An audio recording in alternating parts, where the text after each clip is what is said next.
He did. He just blocked. He did nothing but block and just waited for his turn to get out of there. Okay, all right. Well, with that being said, we're going to go and see Kami a little later, but a tale of the tape, Wolfkrone versus Dr. Afrikan coming up next. Detroit versus Dallas. Yeah, let's see what the real D-Town is here. And Dr. Afrikan, we saw last time, beat Eli the Curry, another Lara. But as we were talking about, Wolfkrone might be on a different level of Lara.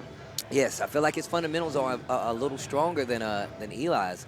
No offense to him, it's just that you see Wolfkrone go in favor of the smaller, simpler setup. He'll pop trigger and he won't do anything crazy. He will actually just be like, all right, I'm gonna set this out and I'm just gonna save my trigger. It's like he uses it specifically for a damage boost, you know? Yep, so you see both players there.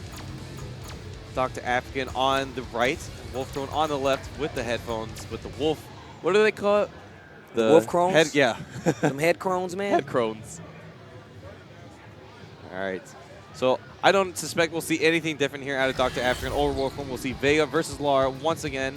And Dr. Afrikan already asking for some help. From another Lara player, Ice Effect, who lost yesterday, but still a really good Lara player. We've seen him around a lot last year and just got some very solid advice, I'm assuming, from Ice Effect. So let's see here if Dr. Afrikan's going to get to establish some of that slide game, because we saw Wolfkrone against K-Brad was just literally walking back, and K-Brad was calling that out with that crouching medium kick. And if Dr. Afrikan can get that with slides, then Wolfkrone's definitely going to have a bad time. You even said it before that like him feeling himself is directly corresponding to how many slide he does, and I think that's sick. All right, here we go. We're going to get this match started first to 3. This is loser's side, so whoever loses goes home. Nice jumping medium kick to start off. And nice block on the low. Getting the counter hit off of that, able to combo fully off. And now Dr. Afrikan's in the corner, and we have seen when Dr. Afrikan gets put in the corner against Lara, it's a scary situation for Vega. There's the stun. Dr. Afrikan gonna go down this round, assuming Wolfkrone completes the combo, and that he does. And that's what I mean. And this looks completely different than when he was fighting Eli the Curry, like 100% different, even though it is one round. But let's see if there's any changes that will be made. There he goes, taking off the claw, is more comfortable with clawless Vega. Despite getting some of those long range normals, he now has access to that command grab, putting the claw back on, and wow, nice. Wolfkrone ready for that neutral jump. Ooh. Like I said, man, neutral-wise, Wolfkrone seems like he's a lot stronger in that department. Then Eli the Curry catches the back dash, I mean the V-reversal, and still in complete advantage right now. Dashes through, and a stun already.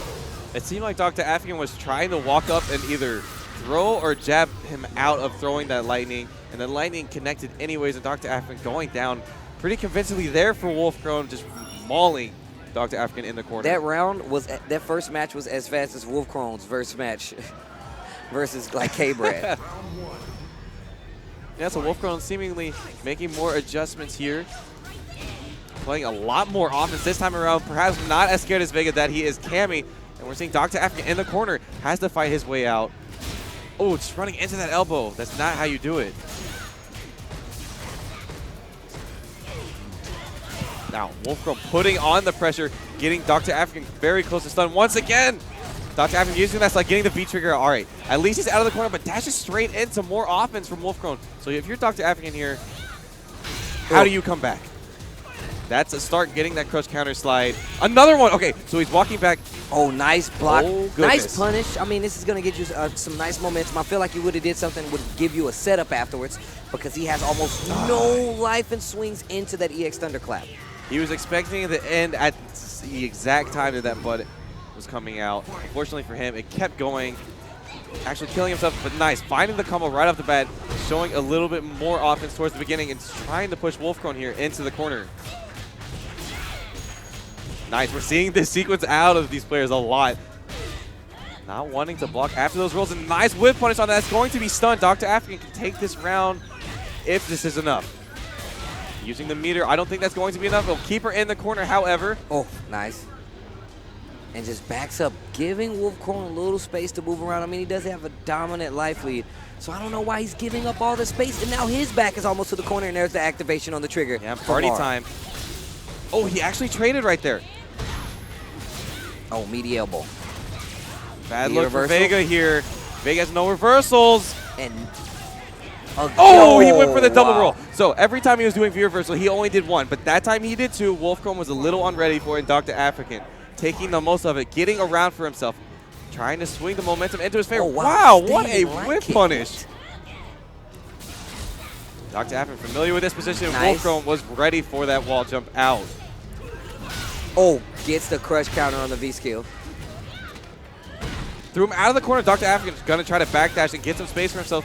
That meaty elbow definitely does a lot of work for Laura. If you're Docta Afrikan again, how do you make this comeback? Getting a slide, pushing Wolfkrone into the corner. But once again, we're seeing that stand short into an elbow. Wolfkrone just ready to whip all of these buttons. Docta Afrikan was trying to go for the dash up. He is command grab. And like I said before, man, fundamentally, I feel like Wolfkrone definitely has the advantage. It's just really hard for Docta Afrikan to get anything started. Now, the thing is, I think he needs to get out of range of EX elbow. He needs to stay out of that range. You know Wolfkrone does not have a problem, and I've just seen it, standing light kick in the elbow just to make sure you understand. On top of that, if he gets a knockdown, he's going to do meaty elbow. Yep. So you have to make sure that he does not get those opportunities. You need to be out of that range, play right at the tail end of EX elbow dash range, because you can punish that. And it's not only the elbows that he's having trouble with, the lightning. Oh, yeah. He's been pushing buttons into the lightning, trying to jump over it. Wolfkrone anti-airing him back into the corner. Just struggling to fight against Lara here. I don't suspect a character change. Docta Afrikan does play a lot of characters, but this is top 8. Loser side. You stick with your guns, true. Exactly. Takes off his jacket. Wolfkrone being annoying. Just going back and forth.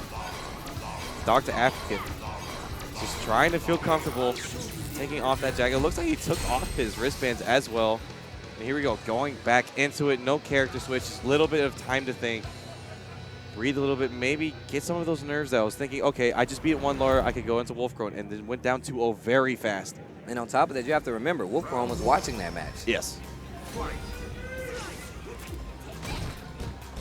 Okay, so Docta Afrikan still content with pushing buttons there, and now Wolfkrone finding him in the corner once again. Every single round, Docta Afrikan has been here.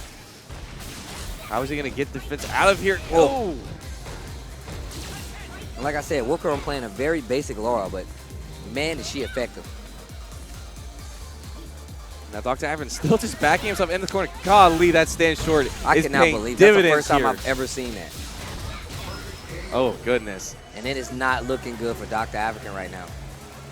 Yeah, that stand short is just a nightmare for Docta Afrikan in the neutral. And he keeps swinging into it, and then he tries to dash up to get a throw, and he has to keep that pace. Okay, so there we see a slide from Docta Afrikan starting to get a little bit more comfortable, having to block once again. It's like no V-reversal here for Wolfkrone. Oh, no punish for Docta Afrikan, though. That was the opening he needed. And now Wolfkrone back in the driver's seat. Ooh. And now Wolfkrone in complete control. 3 in a row. 3 command throws. Doesn't go for it that time, and now Docta Afrikan having to use that V-trigger. Doesn't have it for the comeback potential now. Has got to make something happen. Only has 2 meters. Doesn't have a critical, but nice. Getting Wolfkrone into the corner, blocking the V-reversal. This is going to side switch, however. Oh, he went for it, and that's going to be it. That is going to be it. Wolfkrone. And like I said before, man, it's going to be really hard, really hard for him to deal with this pressure, because Eli the Curry does not have, like, classical, like, well-known Street Fighter fundamentals. It's really hard for him to deal with Docta Afrikan's knowledge of just even that matchup. So when I saw that he was about to play Wolfkrone, I'm like, man, Wolfkrone is super fundamentally based. Like, he doesn't do a lot, but he definitely knows how to kill you. Yeah, that's for sure. He didn't do